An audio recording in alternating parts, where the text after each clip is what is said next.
Ready?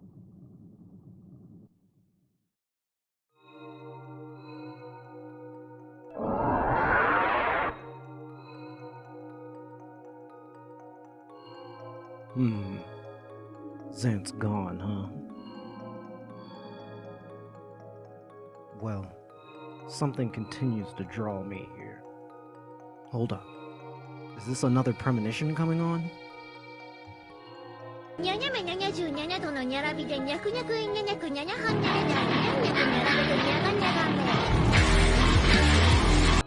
It seems my astral memories are toying with me. Or is this the work of the Shadow Stone? Wait, again?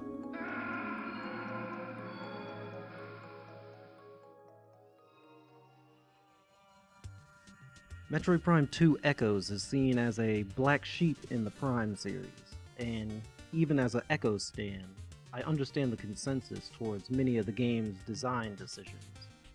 For what is a direct sequel with a 2-year development cycle, Prime 2 makes quite a few bold innovations. I've touched on this in my previous general aspects video on Echoes, but here I want to narrow in on a mechanic I've seen get what I think is heavily unwarranted hate.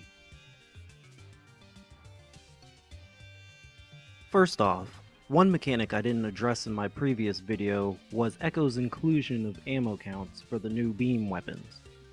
This is partially because I was going to bring it up here, as it tied into the main topic. The other reason is because I am torn on what would be the best way to handle the ammo system. But I take issue with it in a way that you may not think. Most people lament the ammo mechanic for reasons I don't entirely understand, but I welcome the change.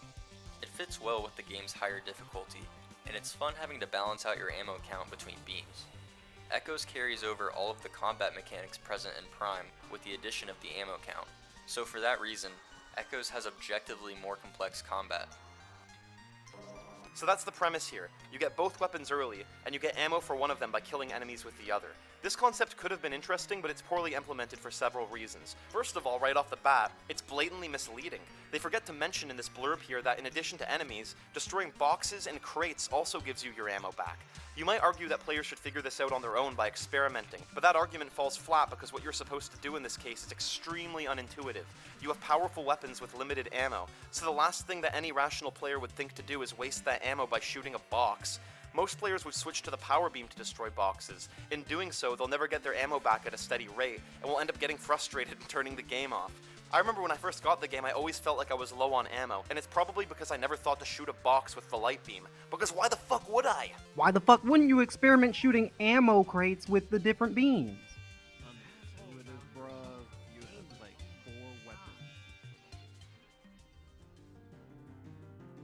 I would be fine with unlimited beam ammo like the first game, but I do like the bit of tension having an ammo count for the beams brings. It's easy to get low on reserves, but with small enemies and destructible storage sources abound at all times, it's not hard to refill them. But this surely would get any player to ask about the point to the system.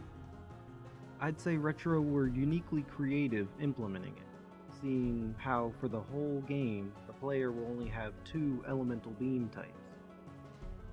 Using either beam to interact with same or opposite elemental interfaces seems to be a naturally occurring mechanic.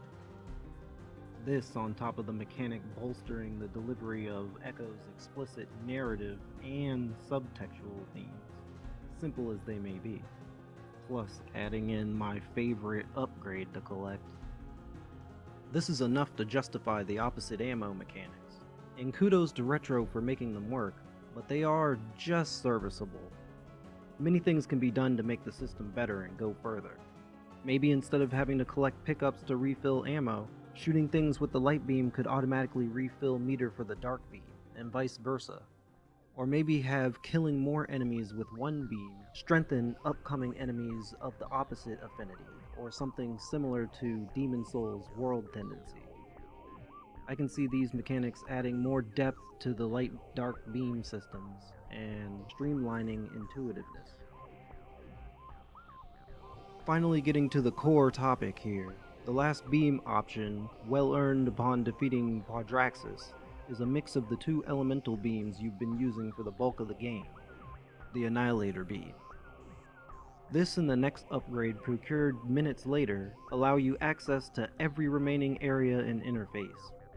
Obtaining a weapon at this point, you'd expect beastly artillery, similar to the Plasma Beam, the last beam type acquired towards the end of Prime 1. Many players, as a lot of fans may be privy to, were disillusioned by the Annihilator Beam after taking opportunities to utilize the weapon. I can understand some people's criticisms, but the fervent negativity towards it is way too strong.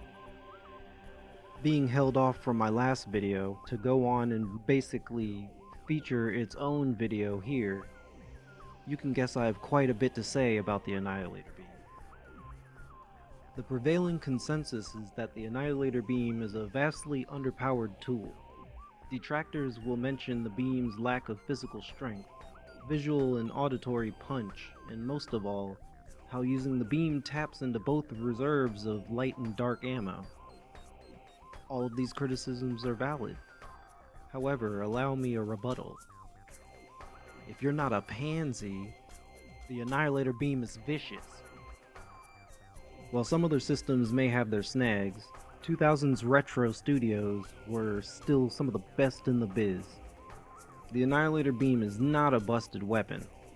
It'll easily serve you in the endgame. You just need to stop holding back with it.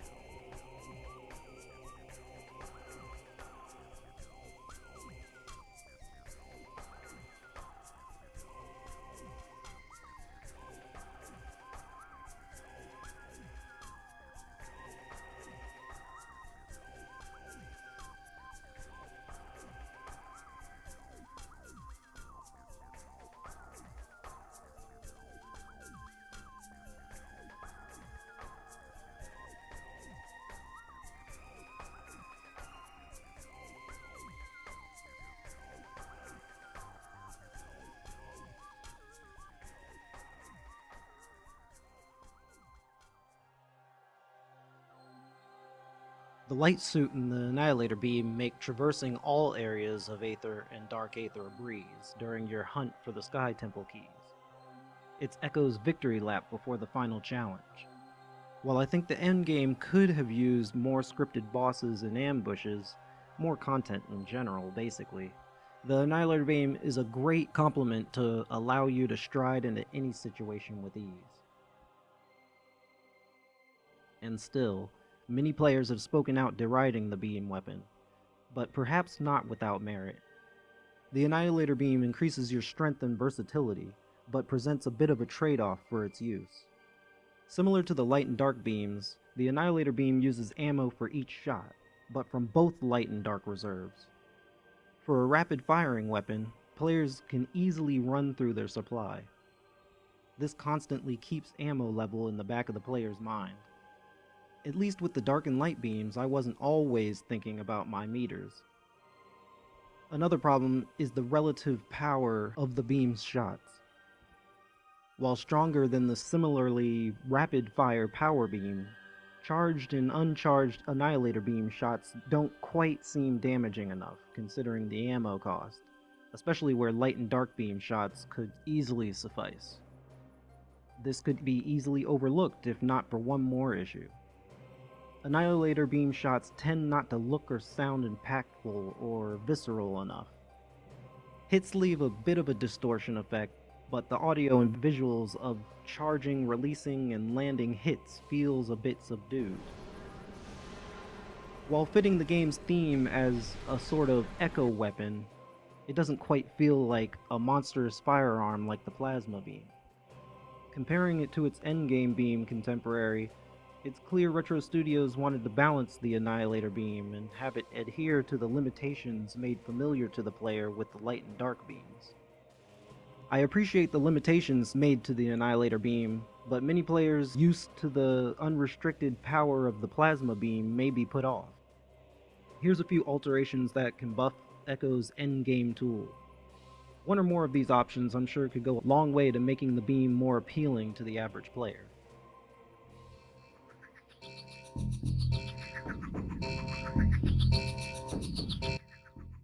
first option would be to simply increase the damage output of each shot. Slight buffs to the damage numbers will show results, killing enemies faster and being comparable to the plasma beam mechanically. It would help to make it comparable viscerally as well, pushing the juice of the audio and visual effects to be a tad more extreme would go a long way towards making the Annihilator beam more satisfying to use.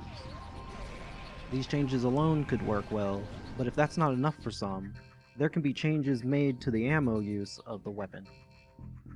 Outside the outright elimination of the ammo count, it could be made so that each shot could alternate between expending one unit from the light or dark ammo count, effectively doubling the player's reserves. Another option concerning the ammo might be to allow for random chances to not consume ammo, say a 1 in 3 chance to retain ammo upon firing. I love little RNG mechanics like this. It could incentivize heavier use of the beam, and risking use of charge shots and sonic boom missiles. A mechanic utilized by the other elemental beams that is strangely omitted from the Annihilator beam is lingering effects. Charged dark beam shots can freeze most targets and leave damaging plumes around, while continuous shots of the light beam can leave lingering burns. Not having the Annihilator beam randomly leave either effect, or maybe a disorienting effect since it's an echo weapon, is a glaring oversight. The last addition wouldn't affect the weapon itself, but rather would be to introduce a new common enemy class during your endgame trials that, to defeat, requires using the Annihilator beam to some capacity. Preferably some class of a true form Ing would be cool. It's strange just how optional the Annihilator beam is, feeding into the facts of how rushed the last months of development make the game feel when scrutinized. Adding an enemy or two like that in a few places could provide more content post-Quadraxis and force the use of the Annihilator beam, quadrupling the justification for the weapon.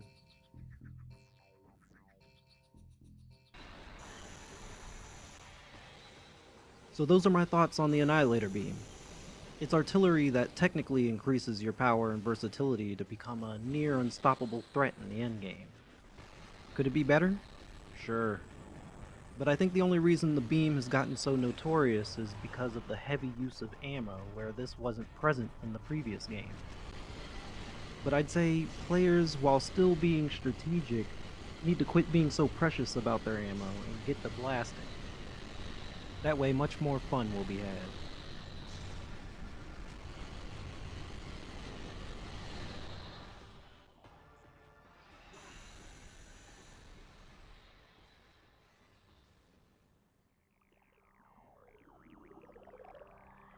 If you were able to make it here through these inane ramblings, thank you very much for watching. I'm a bit conflicted on a couple of Echo's design decisions, but felt just strongly enough to make this separate video off from the previous one. I have 2 other videos I'm working on, one being a tricks guide to handling Dark Samus, as her fights can be finicky. The other video is something completely different that I was hoping to work on and get out before last week, but just couldn't. We'll see how things go with those. They'll both be shorter like this video, but it might take a couple weeks. And with that, take care.